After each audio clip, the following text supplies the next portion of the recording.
Hi there, and welcome to the 4th episode of the Cait Cast on Knitting podcast. If you're new here, my name is Caitlin, and I'm a knitter, spinner, sewist, and sometimes quilter based out of the Pacific Northwest. I have some really exciting updates to share on my projects this week. Knitting, spinning, and quilting this time, so I'm excited to dive in. Grab your craft of choice, settle in, and let's get started.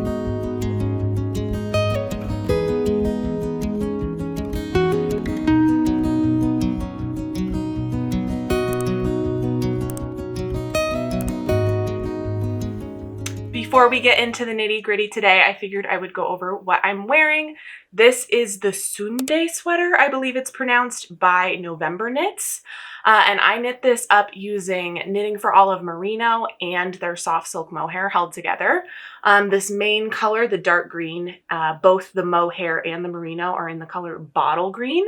And then these stripes, the merino is the color dusty artichoke, and the mohair is fennel seed. So it has just kind of a nice little marl in there, but it's pretty subtle, just because I wanted to warm up that dusty artichoke color. But yeah, I really love this sweater. I've had it for a few years, and it's just like a nice, cozy one to pull for. I think of all of my mohair sweaters, this is the one I pull for the most. And I think it's probably just because of like the ease and how it fits.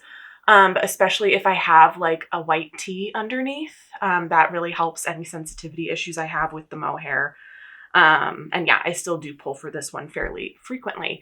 The colors really remind me, and the stripes really remind me of Steve from Blue's Clues. So I love wearing my Blue's Clues sweater. It makes me really happy and makes me smile every time I wear it. So it is a good favorite of mine. And yeah, it's just like a really nice oversized cozy sweater. So yeah, with that being said, let's go ahead and dive into finished objects. So my very first finished object that I have to share with you today is so exciting. I finished my Vita cardigan. Oh, I'm so excited. This is a pattern by Susan Crawford inside her book Echoes. And I knit this up using 7 colors of Knitting for Olive Merino. I finished this just a few days after the last podcast episode published, and I've already worn it 5 or 6 times. It's so cozy. The sleeves are like quite oversized, and it just like, oh, it's the coziest layer to throw over a t-shirt or whatever right now. I really love wearing it.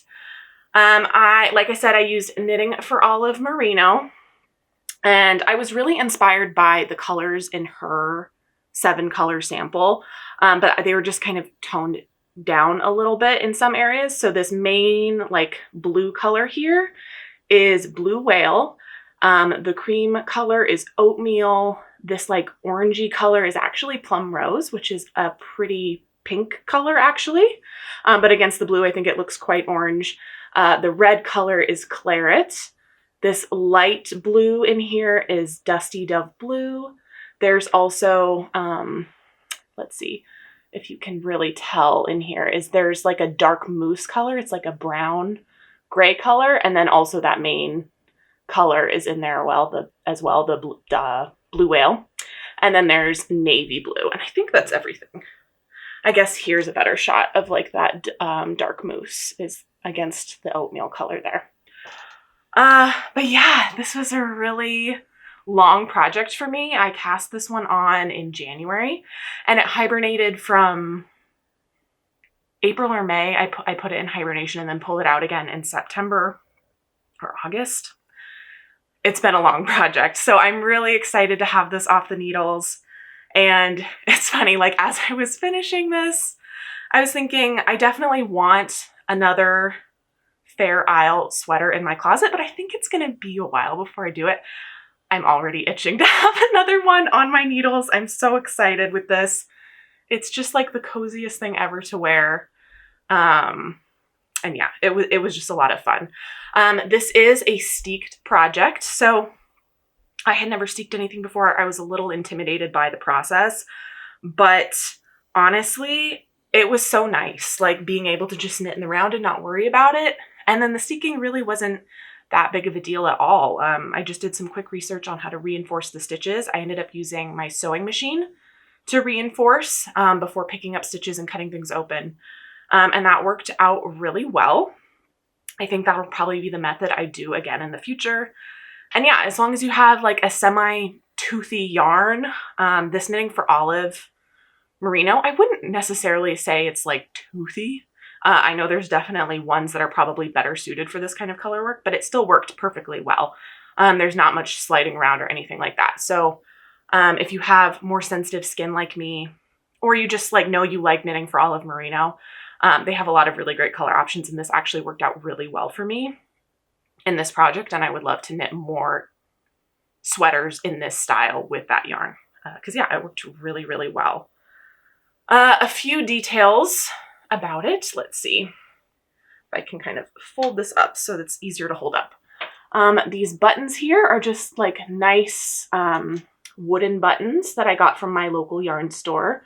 And I think they suit it really well. It's kind of pulling. It doesn't normally pull like that, by the way. But the button band and the hem and the cuffs are all in this really lovely seed stitch design. And so when I was binding off, it doesn't give like a listed bind off in the pattern. So I decided to go for an Italian bind off, which is what I normally do. But to make it look like a continuous seed stitch design as it was being bound off, I went ahead and I flipped where you would normally sew like knitwise versus purlwise. I just flipped that so that it kind of continued a seed stitch look all the way through the bind off. And I think that worked out really well. It feels very seamless on the button band and also on the cuffs. I just think it looks like you really can't tell, like it just kind of continues and then it ends, and it's great. So I'm pretty happy with that decision. The pattern doesn't give a specific button size either. So I just ended up picking out buttons that I thought suited it really well. But I did find while knitting the button band that my buttons were probably a little bit bigger than the ones used in the sample. So I needed to increase the buttonhole size by 1 stitch. And then I also increased the width of the button band here by 5 rows. There was, I think, 2 rows before I started the buttonhole and then 3 rows after, just to help make it feel a little bit more substantial. And I think that that was a really good decision as well. A few other very slight modifications that I made were that, first off, the length of my sleeve is a little bit shorter than stated in pattern. Typically, you would kind of end with this diamond motif before going into the cuff. And I stopped at this lighter section here just because I hit my desired length. And then I went right into the cuff. So that was kind of one thing that's a little different. And because of that, I have more stitches in my cuff than is stated in pattern. And it's just a little bit of a wider sleeve, which I think it works well for this style of pattern, being a cardigan, being Fair Isle. Like, I think it lends itself really well to being a little more oversized. I don't think I would enjoy a really tight sleeve in color work. So I think it suits it well. And then just another note that I wanted to give was that my yarn quantities were a bit different than what the pattern stated, but I was able to notice and like it resolved itself early and okay. I think I was probably most of the way through the body when I realized how low I was getting on my main color. And so I went ahead and ordered an additional ball of that yarn, and I absolutely needed it. I still have some left over, but like it's good that I ordered that last ball. And then on all my contrast colors, I ordered 2 of the Knitting for Olive merino to start with, and some I used less than 1 ball. Like I still have most of one and then a whole other one that I never even touched, and other ones I did need to open that second one. So it just kind of depended. But yeah, I have quite a bit of yarn left over from this, which I'm not mad about. I think it would be really good to use in another colorwork sweater like this, or another scrappy sweater maybe, because I think these colors go really well together. But yeah, just something to note. I did knit size 6. It's quite oversized on me. And I like the way it fits. But if you're interested in knitting that size and want to see my yarn quantities, they are listed in my Ravelry project if you're curious. But yeah, this was such a fun knit, so rewarding, and I'm so pleased with how it turned out. Like I said, I've already worn it 5 or 6 times. And it's just like a really, really nice sweater to have in my closet. It just feels lovely. And yeah, this one has a lot of memories in it and emotion in it. And I am really, really proud of it. So I'm very excited by it. And I highly recommend the Vita if you are interested in knitting something like that. The next finished object that I have to share with you is a jaunty shawl. This is a pattern by Drea Renee Knits, or Andrea Mowry, and it's just a nice half fisherman's rib shawl pattern that's designed to basically work at whatever gauge and whatever yarn quantity you have. And yeah, I had this hand spun lying around. This is from Mosaic Moon Fibers. Unfortunately, I don't think they're in business anymore, but they were local to me in the last town I was living in. And it's a BFL and silk fiber, I believe in the color Sirius, Sirius. And I spun this up when I first started spinning, and it's just like a nice 3-ply. But yeah, I turned it into this cute little jaunty shawl. I had just over 100 grams of this, and it's kind of varies between like a worsted, DK, maybe it's Aran in a few places, yarn.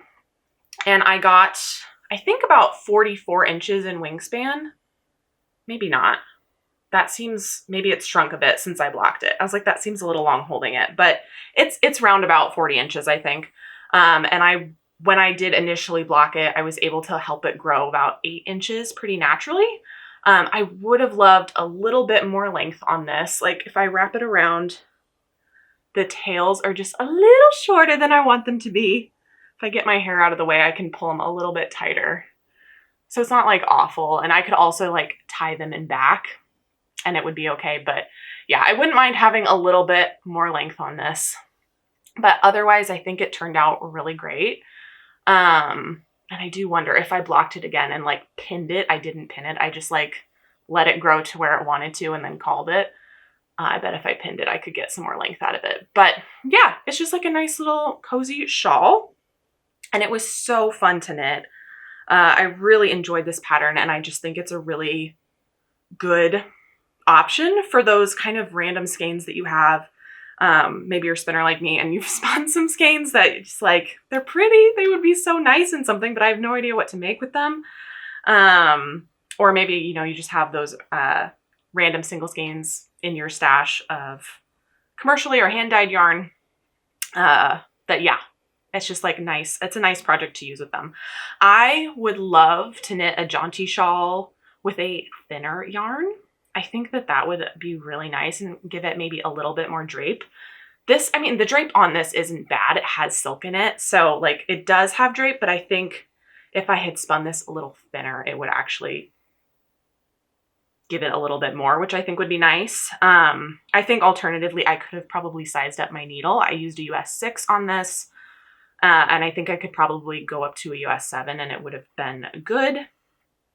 But yeah, I think I was thinking about this a lot because I have the Sophie scarf pattern from Petite Knit as well. And I was thinking, why am I so excited about this one when the Sophie scarf, I made one and like, don't really care to make another one? And I think the answer is it's just like a lot easier to read your stitches and your rows and to know when you need to increase and decrease. So like, I don't need to be counting in my head. It's a lot more mindless.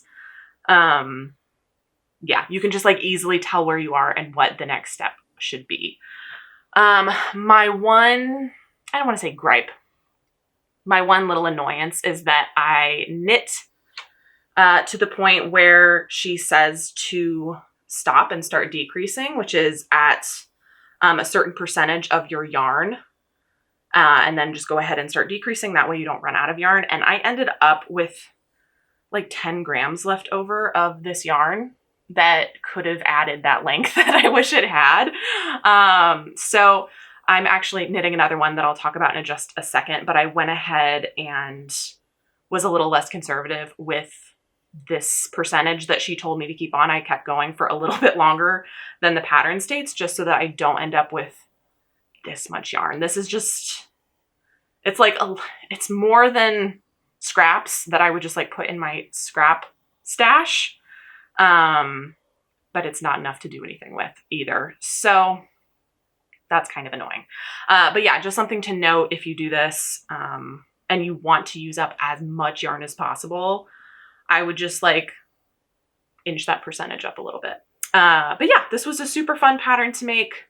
This might end up in a pile for Christmas gifts this year. I'm not totally sure, but I really enjoyed making it. It's a beautiful product. And yeah, highly recommend the Jaunty as well. So that's it for finished objects, but I do have quite a few works in progress to share today.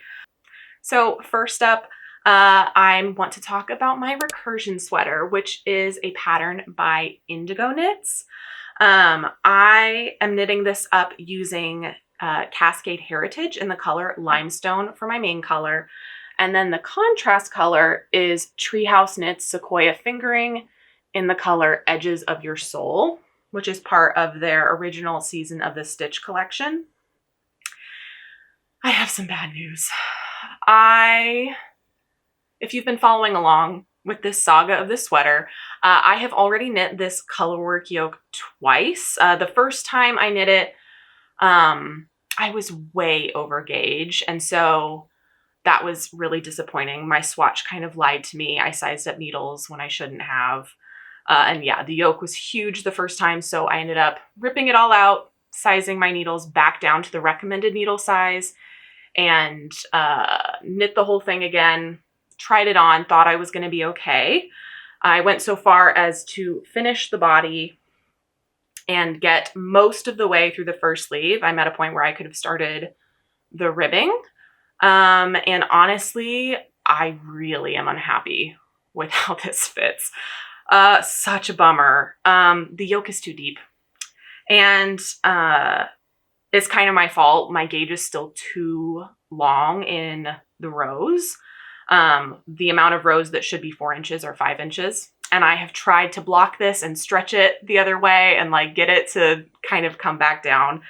And it's just not listening. So when I first finished the yoke and started the body, tried it on, when the sleeves were at this state, I thought I was going to be fine. Really nothing's changed since then, other than I've actually added a sleeve. And unfortunately, it's like once you have the sleeve on there, I feel like the deep yoke is so much more noticeable. When you lift your arms, the bottom of the hem comes up. But I think the big problem for me is like, I think I could get over the hem pulling up. I could knit the body a little longer and that would solve that problem.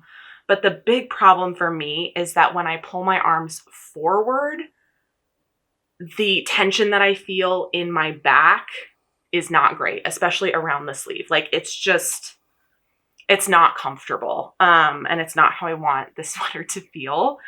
Also, I think the neck is just like marginally too tight for my taste. It feels a little uncomfortable. And I know that that would probably relax a little bit more and I could pin it and push it to relax more. So that's definitely not the deal breaker. And like I said, the hem pulling up isn't the deal breaker. It's that feeling in my shoulders when I move my arms forward. Because honestly, I don't lift my arms up all that frequently, but I do bring my arms forward. Like when I'm knitting, I have my arms forward. And so that tension in the back, I'm just really unhappy with it. And this guy has been kind of in timeout for the last week or so as I try and I figure out what I want to do with this. I love the yarn colors together. I love the idea of using it for color work. But there's a few options and I would love your opinion, your advice, your ideas. But first, I think what I could do is cut open the hem, rip back all the way up, and go into my color work again. Let's see if I can hold this a little bit better.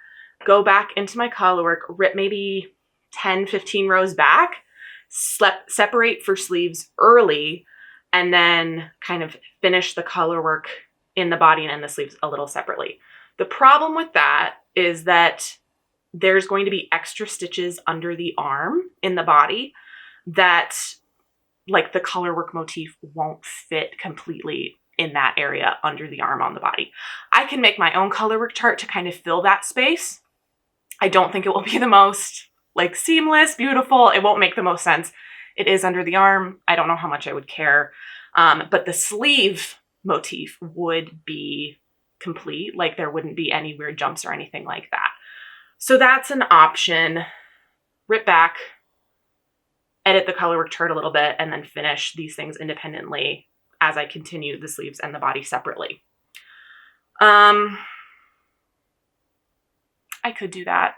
I don't know. There's something about this that I'm just kind of over. I've already knit the color work twice. I'm annoyed. And I think if I were to go that route, I would want to do it like soon. I would want to rip back and get that going and like keep this in my active whip pile. And I don't know that I have the mental space for that right now, honestly. But it's an option. So that's option one. Option two is to just frog the whole thing and knit an entirely different sweater, which I have a few ideas in mind.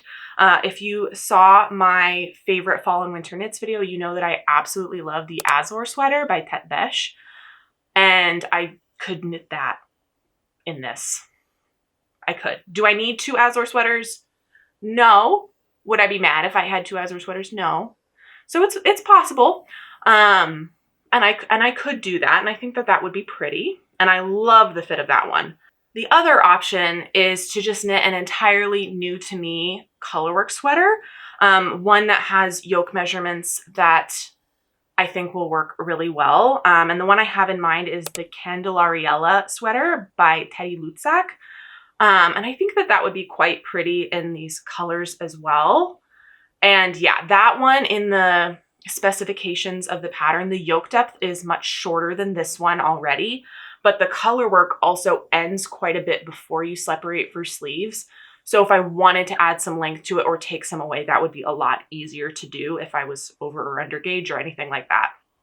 So that's an option. I think that one is quite beautiful and I've heard some good things about that. And I think these colors would suit it really well. The third kind of remake option is to use the Azor sweater as like a template, the stitch counts, the construction method and everything, and kind of make my own color work chart to fill it. And so that I know I love the fit, but it's not the exact same sweater that I already have, basically, just in different colors. It would be a little bit different. And I was looking in Echoes, the book by Susan Crawford, where I got the pattern for the Vita cardigan. She has a circular yoke sweater pattern in here that I absolutely love called the Dalloway. And obviously I already own this pattern because it's in this book, but the problem is that it is a DK weight sweater and this is fingering weight yarn. So I could see if the chart for this sweater can be kind of plugged into the stitch counts for the Azor or just something, you know, similar, because I do really love the design of this, and see if I can't make a motif like this work in a fingering weight. So those are kind of the options I'm thinking of. One would be, again, to rip back and split for sleeves early, kind of edit the color work so that it works under the arm, and keep this a recursion sweater. Two would be to frog the whole thing and just like have a clean slate. I could do the Azor, I could do the Candelariella, or I could do like that mix of the Azor and the Dalloway from Susan Crawford. And honestly, I have no idea what I want to do. I think there's, you know, perks in my head to any of the options. So if you have a preference or any ideas or, you know, any opinions on the matter, I would love to hear them in the comments below. Help me decide what I want to do with this, because I think for right now, it just kind of needs to sit in a corner and breathe, but it's already been doing that for a week and I don't have a firm opinion on what I want to do. So let me know what you think in the comments below. The next work in progress I have is more exciting. It's been way more straightforward of a thing to knit, and that is my Louvre sweater, which is a pattern by Petite Knit. I'm so happy with how this is coming out. I have finished the collar, obviously, and then I'm most of the way through the yoke. I think I have maybe 10 to 15 more rows before I split for sleeves. And I'm knitting this up using Coast to Coast yarn. This is their Shanico tweed fingering in the color Button. And I am absolutely loving working with this yarn. It is so soft and like bouncy and lovely. I'm holding it double to meet gauge, and I think it's working up so beautifully. I'm so pleased with this yarn. It's just lovely. I'm so excited to wear it. I think I'll be really interested to see how it wears. If there is like a decent amount of pilling with this or not. It's non-superwash, but it's just so soft.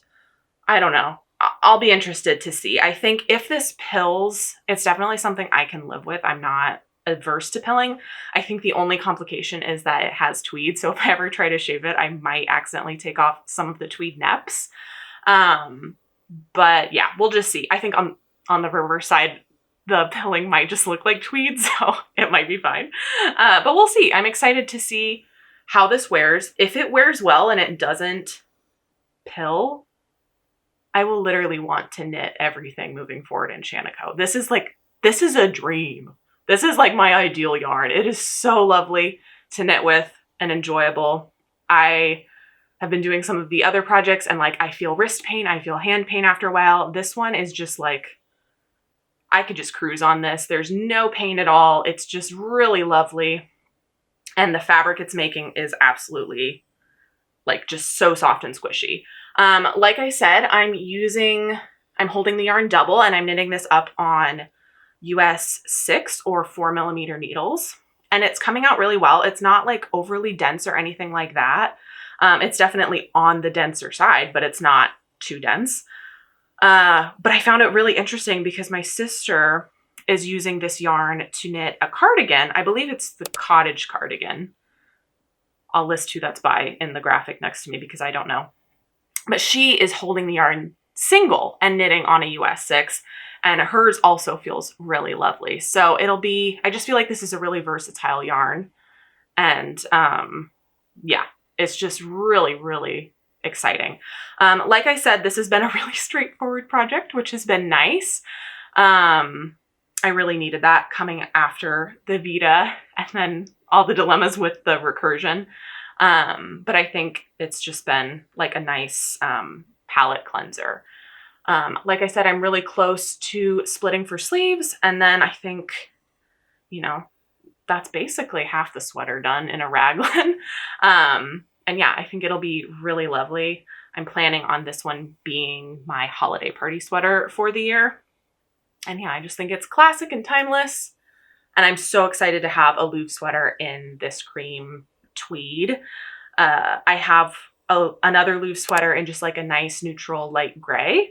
But I think this one just feels cozier and nicer, and it's also still neutral. So I'm really happy with how this one is coming along, and really recommend this Shanico yarn from Coast to Coast. Or honestly, I think if you find Shanico yarn at any dyer, I think it's probably from the same base. There's actually Shanico Wool Company based out of Eastern Oregon that manages the wool and the milling, I think, of this yarn.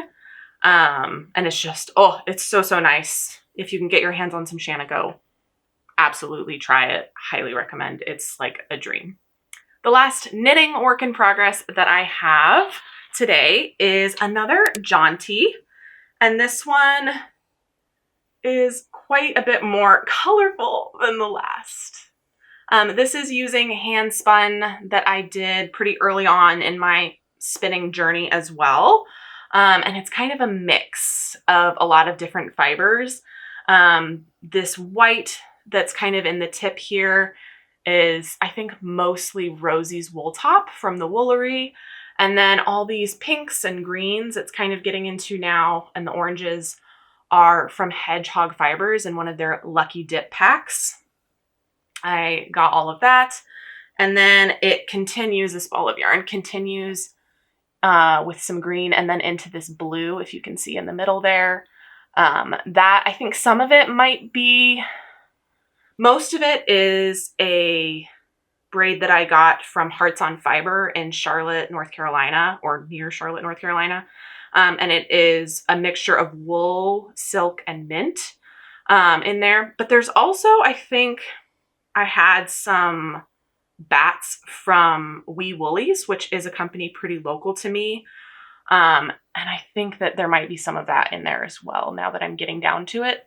But yeah, like I said, I spun this quite a while ago. It was one of my first spins. I originally was planning on knitting a sweater for my mom in it, and it just didn't work out. The yarn ended up being quite a bit thicker than what I was hoping for.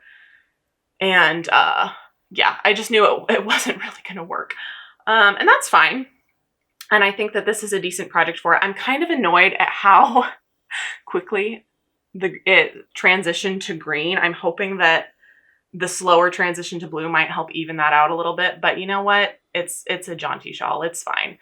And yeah, this one has more yarn in this skein. This was originally, I think it was around a 230 gram skein. But it had a lot more white at the beginning of just like plain white. And I started knitting this up and I was like, I just don't like it. I don't like the plain white at the beginning, and like the transition just wasn't great. So I ended up cutting most of that off and just getting like this tail end of the white as it transitioned into pink in there. And so I think it got down to maybe, what, a 180 gram skein. And so a bit bigger than the last one. And I think it's going to work out well. Obviously the middle is quite a bit deeper as well, because it could fit more increase rounds. And it's kind of hitting that same point that the other one does, which I think is a little bit short, but I haven't blocked it yet. So I think it will grow quite a bit in blocking and like come down here. I'm gonna push it to do that if it doesn't want to do it naturally, because Fisherman's Rib just has like a lot of stretch in it. I think the barrier to it stretching more is the I-cord edge, but like the Fisherman's Rib wants to grow. So yeah, I'm gonna see how much it wants to grow and try and get it to be a little bit longer. I'm over halfway. Rows are getting shorter. I feel like I could finish this today, honestly, if I wanted to. I don't. It's been my side project when I need to wind up more of my coast to coast yarn or whatever. When I'm feeling frustrated with my recursion, I would just pick this up and work on it for a bit. And yeah, it's just been a nice side project. I do think, because this yarn was intended for my mom, I've been thinking about her while I've been knitting it. So if she has any use for it or wants it, she can let me know. Hi, Mom. Let me know if you're interested in this and I can send it your way. Otherwise, I don't have any specific plans for it. It's just been a nice, fun knit, and I'm glad to be using some of the yarn that I spun that I wasn't sure I was going to be able to use. So yeah, jaunty, quite fun. It's been nice to work on. I have 2 more works in progress, but they are not knitting. The first one I have here is progress on my spinning. If you recall from previous episodes, I am spinning up 2 braids of Wee Chickadee fiber. The first one is right here, and it is 100% complete. This is the color Backroads on 100% Corriedale fiber from Wee Chickadee. I just think it is so pretty. It's this like really deep, moody blue with like these warm neutrals kind of mixed in a little bit here and there. It's just so autumnal. I love this color. And I'm going to be doing a 2-ply braid with another color that I'm currently in the middle of spinning. This is a one-of-a-kind color called On the Road, and this is also from Wee Chickadee, and it's on 100% Jacob wool. And this is my first time spinning Jacob. But this braid has a little bit more like red tones, warm undertones in it. So I think when they get plied together, like they are very similar, but I think when they get plied together, it'll just be a really nice combo. So yeah, I'm quite excited about that. I am making good progress. This second braid of fiber that I'm doing, I only split into 3 pieces horizontally. And then I split it into 2 pieces vertically just because it was so long of a piece. So I have 4 of 6 pieces left. Yeah, so almost halfway. And yeah, it's just been a fun process. I will say I definitely preferred spinning the Corriedale to the Jacob. I've spun Corriedale before. I pretty much knew what I was in for with that. And I don't dislike spinning Jacob. It's not a bad experience by any stretch, but it's also just, I think I was having some trouble with the fiber kind of slipping really quickly onto my e-spinner as I was spinning it. And I was kind of wondering if maybe I needed to adjust the tension on my brake band or just like slow down my speed. But, I tried playing with those things a little bit and I was still just kind of struggling with it slipping a little bit. It's nothing major. It's nothing that's detracting from my experience. I'm noticing it. And yeah, so I did some research and it seems like Jacob wool can have a really wide variance in staple length. I forget what it said, but it was like it could be half to double in terms of staple length. So that could explain some of the slipping I'm feeling. But I don't think it's not like a deterrent. I don't hate it. I would spin Jacob again if I found a color and like a fiber that I wanted to do it in. But yeah, it's just a different experience and it's a learning curve. I do wonder how much this is going to bloom when I wash it. I did a sample of the Corriedale to make sure that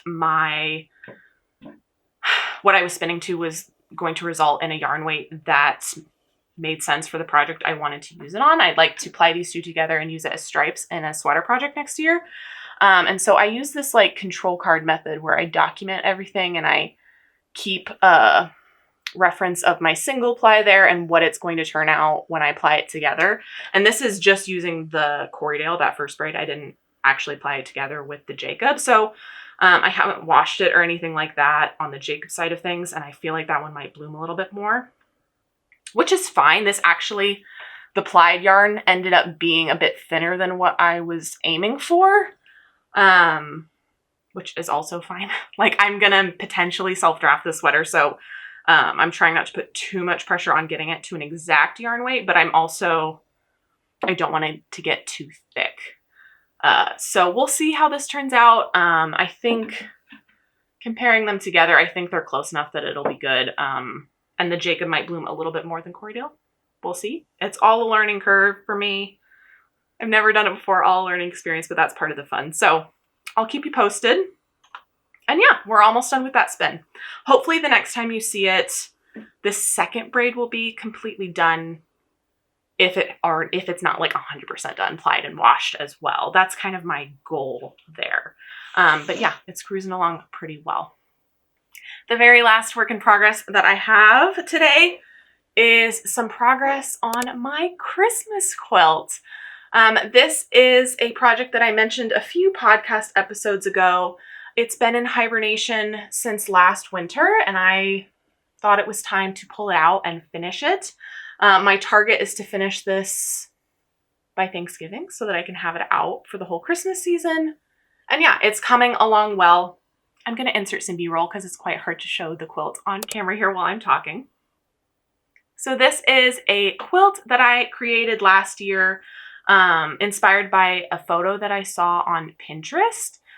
Based on what I could track down based on that image from Pinterest, which was not linked to anything, I believe this is a quilt pattern called Oh My Stars from the book Red and White Quilts 2 by Martingale.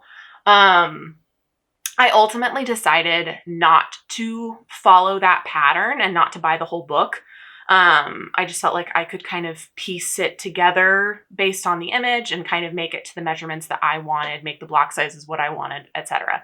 I mapped all that out in Adobe Illustrator and I pieced this quilt last November and December, and I just wasn't able to finish it in time for Christmas, and we moved in the new year, relocated to a new area, so I ended up just packing it away, and it's been hibernating since then.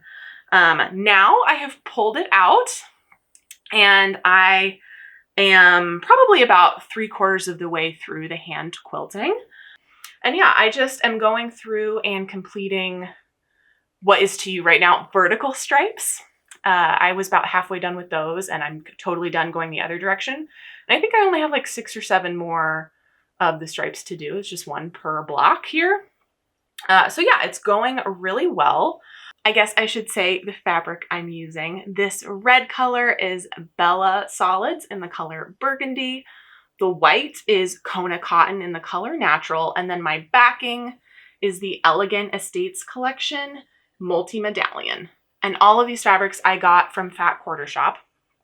Quite happy with the quality of them and how they're pairing together. I just love this backing. It's so pretty. But yeah, it's just turning out really well. Like I said, I have 6 or 7 more lines to do in the hand quilting. And then it'll just be the binding. The binding is going to be the same color as this dark burgundy. So it's just going to kind of continue that border around. And yeah, I have a nice little table set up upstairs. So it's got its own designated work zone. It's really easy to just pop over there and do a couple rows here and there. And actually how I finished my first quilt last year was doing all the hand quilting and the binding while watching the World Series and the postseason for baseball. And so that's what I'm doing this year too. It's working out really well, especially because the Mariners are playing in the postseason. So go Mariners. So yeah, this is like my watching baseball project right now. And it's been a lot of fun. I think anytime I put a project away for a while, I think it's just like really easy to feel intimidated by it. When you pull it out again, you're like, oh, that's so much work. I have to relearn how to do everything.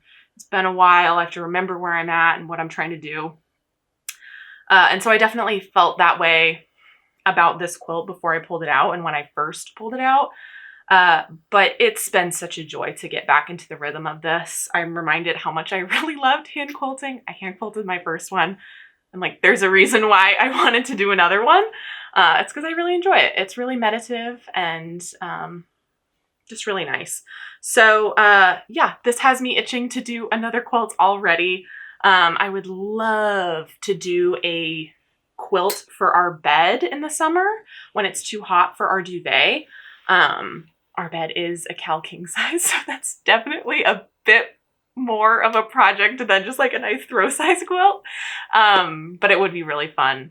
And I feel like if I finish this one and I still have some quilting mojo, that's definitely possible to finish by like May, June, something like that. So we'll see.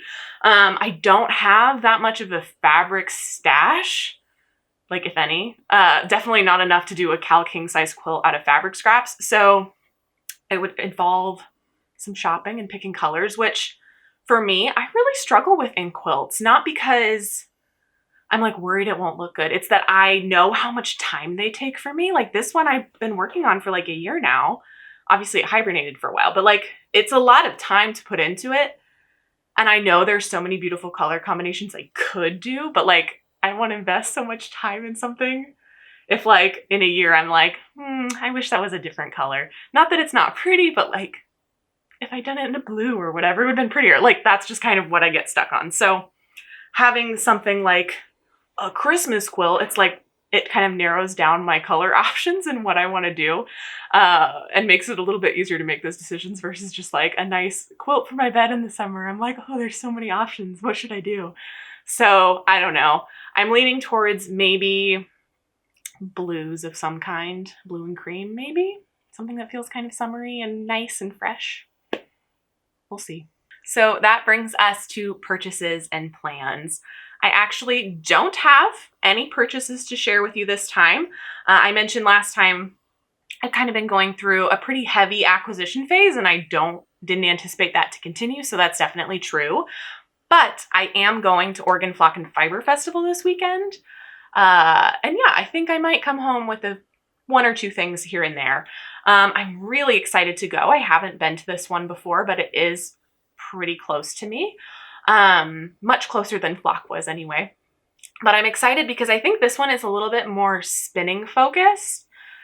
It has yarn definitely for sure, but like I think it has more traditional spinning things as well, including some spinning wheels, which is exciting. I have an e-spinner that I've been using since I started.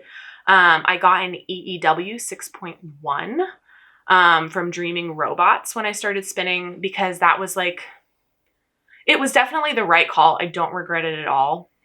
It served me really well, and I think it will continue to serve me well. It can do pretty much anything I want it to do. It was a decently accessible price point to get started in. But it allows me to do larger quantities of yarn. So it was cheaper than a traditional spinning wheel, more in line with the kind of budget I was looking to spend on a hobby that I was just getting into. But that being said, I've never spun on a traditional spinning wheel, and I would love to try.